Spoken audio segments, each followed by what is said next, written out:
Assalamualaikum warahmatullahi wabarakatuh. Halo guys, perkenalkan nama saya Drufan Auleda Fandi dengan NPM 2024-41-5040. Dan ini rekan saya.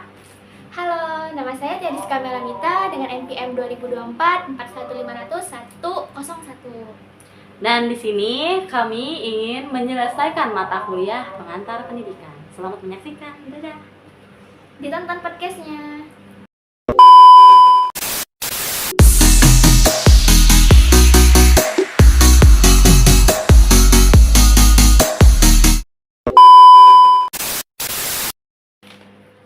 Halo kawan-kawan. Selamat datang di obrolan santai Aulia dan Tia. Kali ini kita akan membahas isu-isu terkini seputar pengembangan sumber daya manusia. Di tengah pantangan global ini, bagaimana kita memastikan sumber daya manusia kita tidak hanya kompeten, tapi juga inovatif dan adaptif? Yuk, kita telusuri jawabannya bersama-sama. Yuk. Sebelumnya, apa sih itu kompeten, inovatif, dan adaptif? Kira-kira ada yang tahu gak? Kakaknya tahu? Tahu dong. Apa coba kak? Oke, di sini akan aku jelaskan. Di sini akan saya jelaskan. Oke, yang pertama itu kompeten. Kompeten itu berarti seseorang yang memiliki kemampuan, keterampilan, dan pengetahuan untuk melakukan tugas atau pekerjaan dengan baik. Nah, sedangkan inovatif yaitu seseorang yang mampu menghasilkan ide-ide atau solusi kreatif yang belum pernah dipikirkan sebelumnya. Seorang SDM yang inovatif yaitu berarti dia mampu berpikir di luar kebiasaannya dan melihat peluang dalam perubahan. Terus untuk yang terakhir nih tadi adaptif, yaitu seseorang yang memiliki kemampuan untuk menyesuaikan diri terhadap lingkungan, terus juga teknologi atau situasi baru, seperti itu. Oh, seperti itu ya kak, berarti adaptif. Terima kasih jawabannya kakak. Iya, sama-sama. Kak, kan kita di sini kan belajar bersama gitu ya, belajar bareng-bareng. Aku punya pertanyaan nih buat kakaknya, boleh gak nanya ke kakak? Boleh dong. Apa tuh? Pertanyaan pertama nih ya kak, apa hal pertama yang harus dipersiapkan seorang mahasiswa kayak kita ini, mahasiswa baru gitu ya kak, dalam memasuki dunia kerja? Kasih tahu dong kak, apa gitu? Oke, hal pertama yang sangat penting nih yang harus kita lakukan yaitu membangun fondasi yang kuat. Terus, baik itu pengetahuan akademik maupun soft skill. Selain itu, mulailah membangun jaringan sejak dini dengan mengikuti organisasi-organisasi atau magang gitu. Terus aku boleh nanya lagi nggak sih kak? Kayak pengen masih penasaran gitu kak tentang Oke, sumber daya. boleh dong. Tanya aja lagi. Pertanyaan kedua nih ya kak dari aku, bagaimana nih memastikan bahwa teknologi tidak menggantikan posisi atau peran manusia dalam pengembangan sumber daya manusia? Yang menurut kakak ketahui aja gitu. Oke, menurut saya nih ya, teknologi itu seharusnya tidak menggantikan, tapi membantu manusia untuk meningkatkan sumber daya manusia itu, gitu. Jadi semakin nih teknologi semakin pesat atau semakin canggih, nah manusia juga harus semakin menguasai, gitu. Harus semakin menguasai gimana cara penggunaan teknologi secara baik, secara positif, seperti itu. Jadi agar tidak manusia ini Tidak tergantikan gitu ya kak Iya, posisinya, tidak biar tergantikan. seimbang gitu ya. tidak tergantikan sama teknologi gitu. Oh, berarti kita sebagai manusia gitu kan, untuk agar posisi kita tidak tergantikan oleh teknologi, berarti kita tuh posisinya harus menguasai biar nggak kudet gitu ya kan, biar kita tetap update gitu, Iya. mengikuti arusnya. Apa kan dia kan teknologi itu kan berkembang pesat gitu kan, biar kita tetap seimbang kan. Iya, gitu. Kan Oke. di sini kan aku ada satu pertanyaan lagi nih buat kakaknya, boleh kan Iya. nanya satu lagi kan? Boleh. Ganjil ya, soalnya biar sunah rasul ya. Iya betul kak. Pertanyaan ketiga nih, bagaimana nih menurut Katia? 2, 3. Oh ya kan di sini kan aku masih ada satu pertanyaan lagi nih. Boleh Iya. kan nanya kan? Boleh dong. Pertanyaan yang terakhir nih Kak. Faktor apa saja yang dapat meningkatkan sumber daya manusia menurut kakaknya? Oke. Nih ya, nggak salah satu sih, banyak sih faktor yang bisa meningkatkan sumber daya manusia ya. Nih, kita ngambilnya yang umumnya aja nih, yang paling penting banget itu satu, pendidikan. Terus yang kedua nih, dari lingkungan gitu. Oke, sekarang kita akan ngejelasin yang dari pendidikan nih ya, upaya meningkatkan kualitas sumber manusia dari sistem pendidikan. Yaitu, yang pertama, meningkatkan kualitas guru gitu. Guru berperan penting dalam proses belajar mengajar. Guru yang berkualitas akan mencetak generasi yang berkualitas pula gitu. Terus perbaikan kurikulum dan metode pembelajaran gitu. Jadi kita nggak stuck di situ aja nih kurikulumnya, karena kita kan manusia yang selalu akan berkembang ya. Jadi metode pembelajaran dan kurikulum juga harus makin diikuti nih, mengikuti bagaimana perkembangan tersebut. Jadi nggak stuck di situ aja, nggak mungkin kan kalau misalnya di zaman sekarang nih kan teknologi udah maju, terus perkembangan juga yang lain-lainnya udah pada maju lah dibandingkan dengan zaman dulu. Nggak mungkin kan kita misalnya pakai metode zaman dulu nih pembelajarannya gitu. Jadi kita harus mengikuti metode pembelajaran yang dapat menyesuaikan perubahan seperti itu. Terus nih, menyediakan sarana prasarana pendidikan berkualitas. Kelas yang nyaman nih yang pertama nih ya, kelas yang nyaman, terus juga buku dan alat belajar yang memadai serta fasilitas lainnya. Terus meningkatkan akses dan mutu pendidikan di daerah 3T.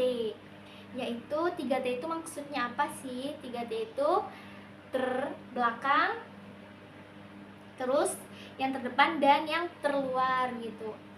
Masih sangat memperhatikan ya, ini yang pendidikan pendidikan daerah tertinggal, terdepan dan terluar. Masih sangat memperhatikan dan perlu mendapat perhatian khusus. Jadi seperti pendidikan di tempat daerah-daerah pelosok tuh. Dengan kita memperhatikan pendidikan di daerah terpelosok, kita bisa dapat meningkatkan SDM di daerah terpelosok tersebut gitu.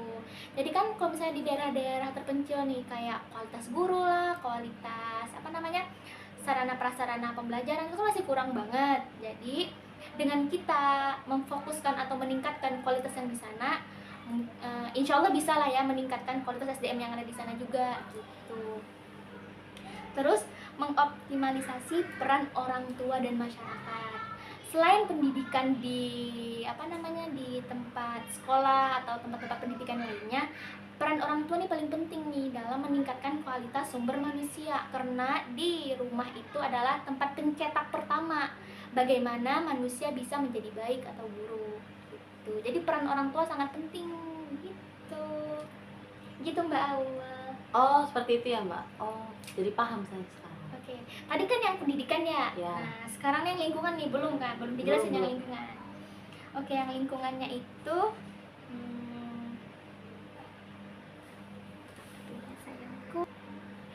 Oke, seperti itu Mbak Aul. Nah, sekarang tadi kan nih Mbak Aulnya udah nanya-nanya nih ke saya nih kan. Ya. Gantian dong, nggak mungkin kan. Saya dong enak banget kamunya berarti. Boleh. Kamu juga Saya siap ditanya. kok ditanya seperti Oke. itu. Oke. Sok, apa pertanyaan dari Mbak Tia buat Oke, aku? bentar ya. Sebentar ya, teman-teman. Dia lupa guys sama pertanyaannya. Enggak lupa. Ya deh lupa, maaf ya. Oke. Untuk pertanyaan pertama nih Mbak Aul, udah siap belum? Siap. Oke, sangat Berasa siap ya. ujian ya kita. Padahal mah enggak. Oke, kita mulai. Sekarang ganti pertanyaan ya. Tadi kan pertanyaan buat saya, sekarang buat Mbak Aul. Nah, pertanyaan pertama nih, bagaimana menurut mbaknya atau Aulnya atau kakaknya nih, ya itulah ya, untuk memperluas proses pelayanan kesehatan masyarakat untuk mendukung peningkatan kualitas SDM. Nah, seperti itu Mbak, gimana? Kan pertama di sini kan tadi pertanyaannya tuh bagaimana gitu kan menurut saya gitu kan untuk memperluas peningkatan sumber daya manusia. Pertama, itu dilakukannya pelatihan medis. Yang kedua, ditambahkannya fasilitas kesehatan. Yang ketiga, integrasi teknologi. Yang keempat, program promosi kesehatan. Nah, pertama, apa itu pelatihan medis? Pelatihan medis di sini memberikan pelatihan medis yang relevan untuk staf kesehatan, dapat meningkatkan kemampuan mereka dalam memberikan layanan masyarakat yang lebih baik. Contohnya kayak memberikan mereka ilmu lebih untuk kayak lebih tahu tentang penyakit ini, penyakit itu. Biasanya kan suka ada penyakit yang masih belum diketahui sama banyak orang, apalagi di daerah terpencil gitu ya. Iya, Biasanya deteksi. biasanya mereka juga nggak percaya sama dokter, kebanyakan kayak udahlah ke dukun ini segala macam, Iya. disantet segala macam gitu kan. Disantet gak teman-teman? Nah, di sini dengan kitanya dikasih pelatihan medis gitu kan, otomatis dokter pun jadi makin pintar kan. Jadi memberikan masyarakat juga pengetahuan juga, enggak Bu, seperti ini bukan karena disantet gitu. Oke, paham. Ya, dan yang kedua kan di sini tadi memfasilitasi, maksudnya kayak memberi fasilitas lengkap gitu kan. Jadi seperti yang kita ketahui di beberapa daerah terpencil fasilitas kesehatan tuh minim gitu kan. Kayak di Papua, terpencil NTT, kayak gitu-gitu kan terpencil kan, jatuhnya kayak meren obat-obat juga jarang masuk ke mereka karena mungkin transportnya entah biaya atau apanya gitu kan. Jadi kurang perhatian lah dari pemerintah seperti yang Mbak Tia tadi katakan. Nah, di sini tuh harusnya difasilitasi lebih banyak fasilitas ke mereka gitu. Nah, di sini kan dengan adanya penambahan fasilitas yang lengkap itu tuh dapat membuat pasien tuh menjadi kayak nyaman gitu. Oh iya, di sini tuh lengkap gitu. Kita nggak perlu kemana-mana lagi gitu. Karena di sini udah memfasilitasi, pemerintah udah kasih. Dengan seperti itu, kita akan jatuhnya kita tuh menaikkan kualitas sumber daya manusia gitu, Mbak. Jadi kayak gini maksudnya tuh, kayak penyetaraan Nah, gitu. Nggak hanya di ibu kota aja nih yang fasilitasnya tuh lengkap, yang bisa membantu masyarakat lah intinya. Ya, tapi di iya, pulau-pulau terpencil atau tempat-tempat terpencil juga seharusnya disamaratakan. Iya, disamaratakan, tapi pemerintah mirisnya tidak melihat ke pelosok-pelosok daerah sana gitu. Hanya fokus memajukan implementasi saja ya. Betul. Nah, yang ketiga, integrasi teknologi. Menggunakan teknologi modern dalam sistem kesehatan dapat meningkatkan efisiensi dan aksesibilitas layanan kesehatan. Kayak contohnya, dulu pernah pasti dengar-dengar kayak, Bu, maaf, di sini tidak dapat dilakukan operasi karena minimnya alat gitu kan. Alat medis di sini. Kan tadi di nomor 2 dikatakan pelengkapan fasilitas medis gitu kan. Berarti kan kalau misalnya posisinya udah lengkap, teknologi di situ udah canggih, kayak contohnya di Jakarta dah. Dulu pernah ada pasien bilang, Bu, maaf tidak bisa dioperasi di sini, bisanya di rumah sakit di Jakarta. Kenapa? Karena di Jakarta sudah difasilitasi, karena dia itu ibu kota, titiknya orang-orang pada banyak berkumpul, makanya mungkin pemerintah berfokusnya ke sana gitu. Contohnya seperti itu. Dengan adanya teknologi modern yang ikut serta dalam fasilitas-fasilitas medis dapat membantu masyarakat untuk menjadi ibarat katanya itu dia kayak lebih percaya gitu. Oh ya udah, kita ke sana aja, di Jakarta fasilitasnya lengkap, di Jakarta teknologinya lebih maju gitu. Jadi sama kayak poin pertama aja lagi ya, seperti itu. Dan yang keempat, program promosi kesehatan. Meluncurkan program promosi kesehatan dapat meningkatkan kesadaran masyarakat betapa pentingnya kesehatan. Kayak contohnya adanya BPJS, Askes kayak gitu kan, mempermudah orang-orang yang minim ekonominya untuk berobat gitu. Ditambah lagi kan suka ada yang udahlah nggak usah ke dokter, udah minum obat warung aja, udah ini dengan ya udah sih ngapain ke dokter ada BPJS ini gratis. Jadi masyarakat tuh, oh iya, kesehatan tuh penting. Apa salahnya kita berobat kalau emang kita tuh nggak bayar, di fasilitasi sama pemerintah gitu. Dengan kayak kan suka ada tuh puskesmas keliling gitu. Iya, pengecekan keliling. Nah, itu juga jatuhnya kan promosi kan, jatuhnya turunnya anggota medis ke masyarakat. Seperti itu, Mbak. Berarti kesehatan tuh sangat penting ya untuk meningkatkan kualitas SDM gitu. Betul.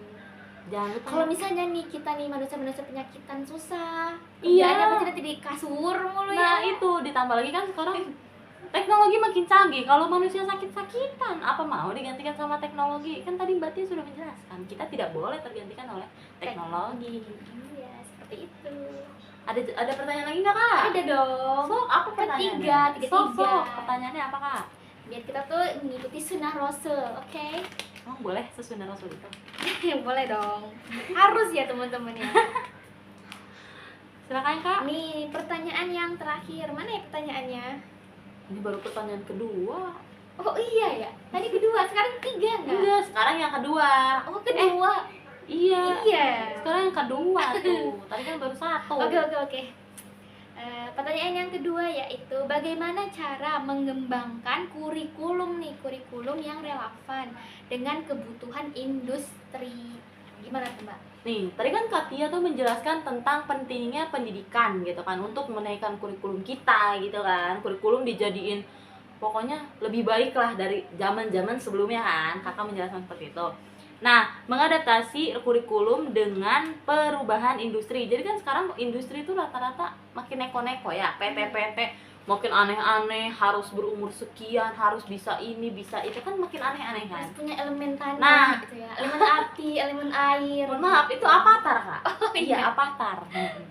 Nah, jadi industri sekarang kan aneh-aneh, neko-neko. Sedangkan kita mungkin buat yang di daerah terpencil, sekolahnya di sana terbatas ya mereka tuh pengetahuannya. Jadi kita sendiri yang harus mengembangkan Potensi kita. Nah, betul, potensi. Kalau emang kurikulum kita tidak memadai, ya kita harus mengembangkan potensi sendiri. Tapi kalau emang pemerintah turun untuk menaiki, ibarat katanya bukan volume sih, apa ya, standar kurikulum kita menyamai dengan industri sana, ya itu lebih bagus. Tapi kan nggak setara, semua pemerintah kan cuma mementingkan beberapa kota doang yang dipandang sama mereka, nggak ke sana, nggak ke bagian NTT, Flores gitu.